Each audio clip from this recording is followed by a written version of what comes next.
Good morning, students.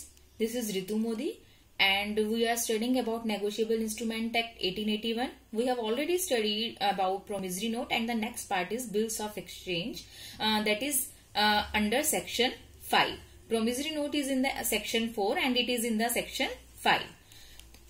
यहाँ पर मैं एक एग्जाम्पल से इसे एक्सप्लेन करना चाहूंगी. एग्जाम्पल ध्यान से देखिए. यहाँ पर 3 पार्टीज हैं, तो बिल्स ऑफ एक्सचेंज में हम एक साथ 3 पार्टीज जो हैं बिल को डिस्काउंट कर सकती हैं या बिल को एनकैश करा सकती हैं. प्रोमिसरी नोट्स में अगर आपको याद हो तो वहां पर सिर्फ 2 ही पार्टीज होती थी. एक प्रोमिसरी होता था और एक प्रोमिसी होता था. यहाँ पर 3 पार्टीज हैं. पहले मैं आपको 2 पार्टीज के बारे में बात करते हैं. यहाँ पर देखिए एक सेलर है और एक बायर है. यहाँ पर सेलर ने क्रेडिट पर गुड सेल करी है बायर को, जो कि मिस्टर ए है, 30,000 रुपीज की. और इन 30,000 रुपीज की जो गुड सेल करी गई है उसके बिहाफ पे ड्रॉवर कौन हुआ? सेलर. उसने एक बिल ड्रॉ करा है मिस्टर ए के अगेंस्ट, ये कहकर कि एक बिल ड्रॉ किया जा रहा है, बिल्स ऑफ एक्सचेंज बनाया जा रहा है, जिसमें आपको मैं ऑर्डर करता हूं कि ये पेमेंट आप मुझे करेंगे. अगर वो ये नहीं लिखता है कि ये पेमेंट आप मुझे करेंगे तो वो अपने नाम की जगह मिस्टर सी का नाम भी लिख सकता है. यानी कि मिस्टर सी यहाँ पर इंक्लूड हुए कि जैसे कि जो ड्रॉअर है यानी कि जो सेलर है उन्हें जो है मिस्टर सी की कोई पेमेंट देनी थी. तो पेमेंट देनी थी 30,000 रुपीज की ही पेमेंट देनी थी. और जो सेलर है जो मिस्टर बी है, मिस्टर ए को भी मिस्टर बी की 30,000 की पेमेंट देनी है.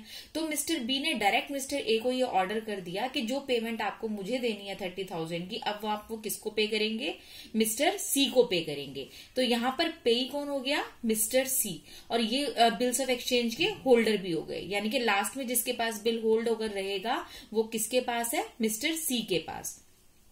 यहाँ पर जो है ड्रॉर जो है वो खुद भी पे हो सकता है, लेकिन मैंने इस एग्जांपल में आपको सारी चीजें समझा दी है, तो इस चीज का ध्यान रखिए. सेलर खुद भी पे हो सकता है, यानी कि खुद भी पेमेंट ले सकता है, और उसे और बायर को ऑर्डर भी कर सकता है किसी और थर्ड पार्टी को पे करने के लिए. बिल्स ऑफ एक्सचेंज का फॉर्मेट देखेंगे. देखिए बिल्स ऑफ एक्सचेंज किस तरह से बनता है. इसमें 5 डेज का ग्रेस पीरियड मिलता है. प्रोमिसरी नोट्स में जो ग्रेस पीरियड होता है ड्यू डेट के बाद वो 3 डेज का होता है, रिमेंबर इट. और बिल्स ऑफ एक्सचेंज में जो ग्रेस पीरियड होता है वो ड्यू डेट के बाद तक का 5 डेज का होता है. यहाँ पर एक बिल ड्रॉ करा गया है, इसी एग्जाम्पल का बिल ड्रॉ किया गया है, ये जो भी हमने लास्ट पढ़ा है. न्यू दिल्ली 26 सितंबर 2016 को ये बिल मिस्टर बी ने बनाया. यहाँ पर लिखा गया 3 मंथ्स आफ्टर डेट पे, यानी कि 3 मंथ्स कौन से? 26 सितंबर से नेक्स्ट जो यानी कि 27 सितंबर से शुरुआत करेंगे. जो टाइम शुरू हो रहा है वो 3 मंथ्स तक का, जो 3 मंथ्स तक का टाइम है, टू मिस्टर सी और order the sum of ₹30,000 only for value receipt. तो यहाँ पर जो है मिस्टर ए को ऑर्डर किया जा रहा है मिस्टर बी के थ्रू कि 3 मंथ्स के बाद जो भी डेट आएगी, यानी कि 5 डेज इसमें हम ग्रेस पीरियड और लगा लेंगे, तो उस टाइम पीरियड के अंदर अंदर मिस्टर सी को वो पेमेंट करेंगे. कौन? Mister A. अब इस बिल को ड्रॉ तो करा है मिस्टर बी ने, बनाया तो मिस्टर बी ने है, लेकिन एक्सेप्ट कौन करेगा इसे?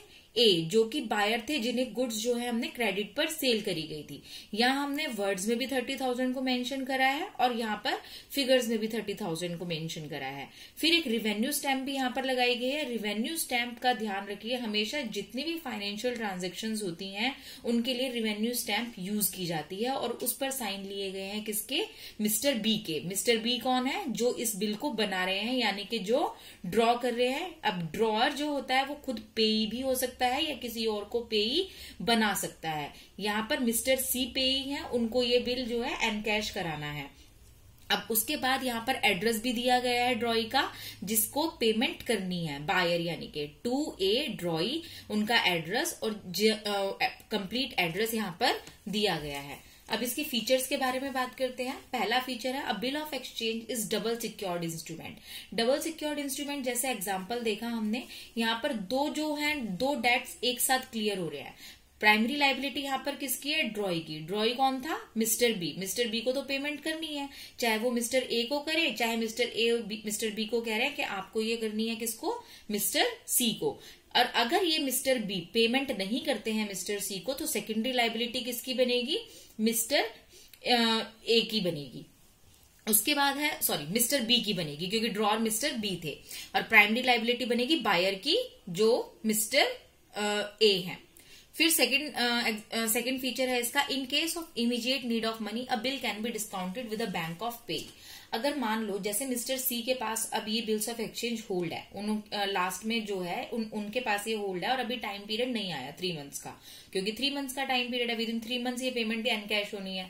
अब यहाँ पर मिस्टर सी को जो है पैसों की इमीडिएट जरूरत पड़ जाती है, तो इस बिल्स ऑफ एक्सचेंज को बैंक में जाके डिस्काउंटेड किया जा सकता है। मान लीजिए बिल्स ऑफ एक्सचेंज जो था हमारे पास 30,000 रुपीज का था, मिस्टर सी को इमीडिएट पैसों की जरूरत पड़ गई, वो बैंक में गए, उन्होंने बैंक में जाकर इस 30,000 रुपीज के बिल को क्या कराया, डिस्काउंटेड कराया। फॉर एग्जाम्पल उन्हें 25,000 रुपीज की जरूरत है, तो उन्होंने बैंक से 25,000 रुपीज ले लिए और 30,000 रुपीज का बिल किसको दे दिया, बैंक को दे दिया। अब यहाँ पर होल्डर कौन हो गया बिल्स ऑफ एक्सचेंज का, बैंक हो गया, और पे भी कौन हो गया, बैंक हो गया। अब जो मिस्टर सी है, मिस्टर सी को जो 30,000 की पेमेंट होनी है, वो पेमेंट अब कौन रिसीव करेगा, बैंक रिसीव करेगा, क्योंकि 25,000 रुपीज की जरूरत थी मिस्टर सी को, तो डिस्काउंट करके यानी कि 5,000 का डिस्काउंट बैंक ने ले लिया उनसे, और उसके बदले में 30,000 रुपीज के बिल्स ऑफ एक्सचेंज के बदले में 25,000 रुपीज मिस्टर सी को दे दिए। तो यहाँ पर इमीडिएट नीड जो थी मिस्टर सी की वो कंप्लीट हो गई और बिल को डिस्काउंट करा लिया गया बैंक से। नेक्स्ट है, 2 separate debts can be charge. एक बिल्स ऑफ एक्सचेंज से 2 अलग अलग डेट्स को क्लियर किया जा सकता है। जैसे मैंने स्टार्टिंग में एग्जांपल में आपको बताया था कि मिस्टर बी को पेमेंट लेनी है मिस्टर ए से और मिस्टर बी को पेमेंट भी देनी है मिस्टर सी को, तो उन्होंने बिल ही मिस्टर सी को दे दिया और मिस्टर बी को मिस्टर ए को ये ऑर्डर कर दिया कि आप ये पेमेंट किसको देंगे, मिस्टर सी को देंगे। तो उधार मिस्टर बी को ए का चुकाना था और मिस्टर ए को मिस्टर सी का चुकाना था, लेकिन एक साथ ही मिस्टर बी को ये ऑर्डर कर दिया गया कि आप मिस्टर सी को ये उधार चुका दें।